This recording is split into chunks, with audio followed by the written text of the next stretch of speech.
Hello welcome friends. तो I think आप सभी ललित नारायण मिथिला यूनिवर्सिटी दरभंगा का स्टूडेंट्स होंगे। और देखिए, मैं आपको बार बार सचेत कर रहा हूँ कि आप लोग अपनी तैयारी में लग जाइए, क्योंकि पार्ट टू का रिजल्ट अब किसी भी दिन आ सकता है। और रिजल्ट जैसे ही आता है उसके 2 से 3 दिन के बाद एग्ज़ाम का शेड्यूल वगैरह ये सब अनाउंस कर दिया जाएगा। और बहुत सारे स्कूल में बहुत सारे कॉलेजों में एडमिशन हो भी चुका है, बहुत सारे जगह हो भी रहा है। और बहुत सारे जगह जैसे ही रिज़ल्ट आएगा 1 से 2 दिन में जल्दी जल्दी से सारा का रिज़ल्ट ले लिया जाएगा। और वो इसलिए होगा कि देखिए, सेशन अब बहुत लेट हो रहा है।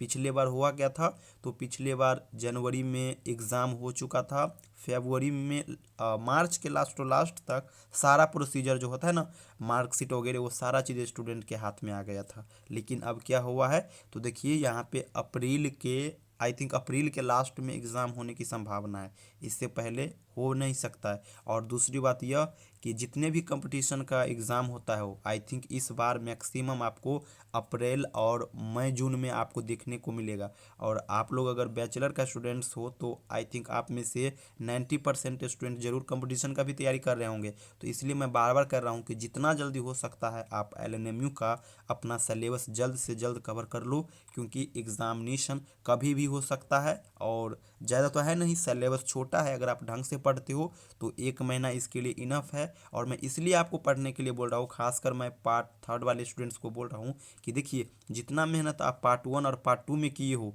इतना मेहनत अगर यहाँ पे कर देते हो तो 4 पेपर यहाँ पे आपका है। अगर जितना मेहनत आप करोगे यहाँ पे, उतना परसेंटेज आपका इंक्रीज होगा। और देखिए, बिहार है, बिहार में परसेंटेज ज़्यादा रहना बहुत ज़रूरी है, क्योंकि बिहार में होता क्या है, तो बहुत सारे ऐसे वैकेंसी आता है या फिर संविदा वाला वो डायरेक्टली परसेंटेज पे ही ले लेता है। क्योंकि बिहार सरकार है ना, वो एग्ज़ाम लेना नहीं चाह रही है, क्योंकि एग्ज़ाम लेने में बहुत सारे प्रॉब्लम होता है।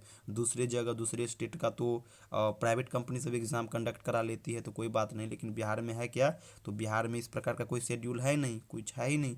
तो सरकार इस परेशानी से बचने के लिए क्या करता है, तो सीधा मेरिट लिस्ट निकालता है।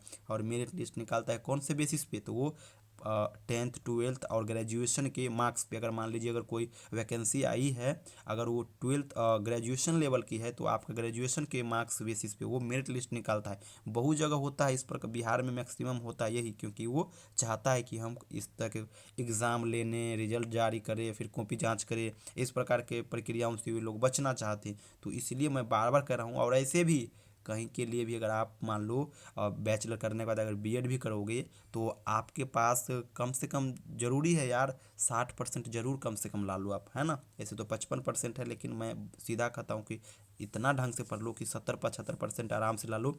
और बैचलर में इतना लाना कोई टफ नहीं है, अगर पढ़ोगे फिर, है ना।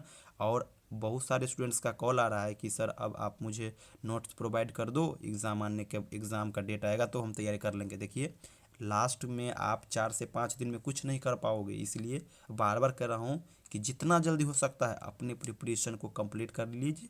10 दिन एग्ज़ाम होने से 10 दिन पहले कंप्लीट कर लीजिए, वो अलग बात है, लास्ट में अपना आराम से आप सिर्फ रिवीजन करिए। लेकिन अभी नहीं करोगे और लास्ट में करोगे, तो बार बार कह रहा हूँ।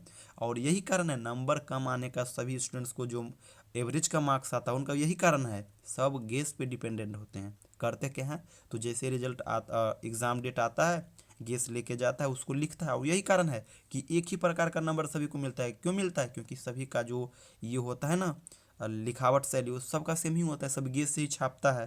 तो कहाँ से ज़्यादा नंबर दे। लेकिन जो स्टूडेंट्स कुछ यूनिक करके जाता है, अपना वहाँ पे एक्सपीरियंस को लगाता है, वो अच्छा परसेंटेज लाता है। मैं बार बार कर रहा हूँ, अगर आपका हैंड राइटिंग अगर अच्छा है और जिस प्रकार से मैं आपको गाइड करता हूँ, अगर उतना कर लेते हो, तो 85% आप आराम से ला सकते हो। 92% तक स्टूडेंट लाया है ना। पर अगर आपका राइटिंग बढ़िया है, नहीं भी बढ़िया है, तो 60 65 70 तो इतना आराम से ला सकते हो। राइट, बार बार कर रहा हूँ, एलएनएमयू में राइटिंग बहुत मोस्ट इम्पोर्टेंट है। अगर राइटिंग अगर आपका अच्छा है तो आप अच्छा मार्क्स डेफिनेटली उठा लोगे, है ना।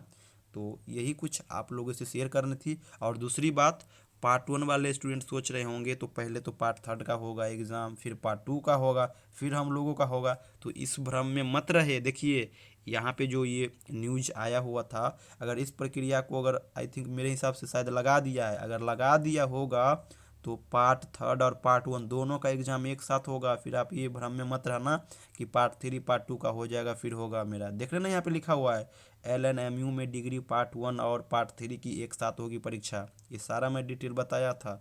अगर आप लोग ये वीडियो नहीं देखे हो तो देख लेना। बहुत सारा चीज़ इसमें बताया गया है कि 20 दिन में ही एग्ज़ाम को ले लेगा, है ना। पार्ट 2 और पीजे का एग्ज़ाम एक साथ होगा, पार्ट 1 और पार्ट 3 का एग्ज़ाम एक साथ होगा। इसी प्रकार से जैसे ही एग्ज़ाम सेंटर पे एग्ज़ाम ख़त्म होगा वहीं से कॉपी को जहाँ पे जांच करेगा वहाँ के लिए भेज दिया जाएगा। तो आप लोग बार बार कर रहा हूँ, थोड़ा मैसेज को सुनिए जो मैं आप लोगों को दे रहा हूँ, क्योंकि ऐसे ही मैं वीडियो नहीं बना रहा हूँ। कुछ इन्फॉर्मेशन है, ये बहुत ही मस्ट है, आप इसको ज़रूर फॉलो करना, है ना। और आप लोग अपने प्रिपरेशन में लग जाइए। और जो भी LNMU के स्टूडेंट्स है, LNMU part 1 part 2 part 3, please आप उसे मेरे साथ जोड़िए। मैं तो अंग्रेजी पे भी धुआं की तरह क्लास ले रहा हूँ, बहुत लगातार क्लास चल रही है। इंग्लिश ऑनर्स का जो है ना, चारों पेपर मोस्ट इंपॉर्टेंट जो क्वेश्चन होता है वो तीनों पेपर का बता दिया हूँ। और सबसे ज़रूरी है कि आप लोग सिलेबस देखो, सिलेबस के बाद पिछले 2-3 साल का सवाल देखोगे किस प्रकार से आया, उसके बाद आप प्रिपरेशन में लग जाओ। 10 दिन भी पढ़ लोगे ना, इनफ है। अगर आप लोग मुझे कोई भी ऑनर्स आपका हो 10 दिन दे दोगे, 10-15 मिनट, तो मैं बार बार कह रहा हूँ आपको 80% के लायक बना दूंगा। लेकिन आपको पढ़ना होगा, जो टिप्स मैं आपको दूंगा। गैस के भरोसे मत रहना, क्योंकि गैस का मटेरियल उतना अच्छा नहीं होता है। वो सब वेबसाइट से डायरेक्ट उसको क्या करता है, टेक्स्ट को कॉपी कर लेता है और पेस्ट करके उसको बुक पब्लिश कर देता है ना। तो उसके चक्कर में मत रहना, उसका लैंग्वेज उतना अच्छा नहीं होता है ना। तो सेल्फ नोट बनाओ, जितना रिलेवेंट है उतना ही बनाओ, अच्छा करो, है ना उससे। और सेल्फ नोट बनाने से आपका कॉन्फिडेंस भी बढ़ेगा। और अगर कंपटीशन की तैयारी कर रहे हो तो वहाँ पे भी आपका हेल्प पड़ेगा। इंग्लिश जितने भी सिलेबस है ना, सभी का योगदान कंपटीशन में। अगर मान लीजिए अगर आपका हिस्ट्री ऑनर्स है या फिर पॉलिटी ऑनर्स है, अगर आप इसको कवर कर लेते हो ना, तो इतना अच्छा सिलेबस दिया हुआ यार, आप BPSC में भी इसके थ्रू आगे जा सकते हो। वही सिलेबस वहाँ पे भी है ना। तो यही आप लोगों के लिए था कुछ इम्पोर्टेंट नोटिस। आप लोगों से रिक्वेस्ट है, आप लोग जग जाओ, अपनी तैयारी में लग जाओ। अंत में आप लोग कुछ नहीं कर पाओगे, है ना। Thank you so much.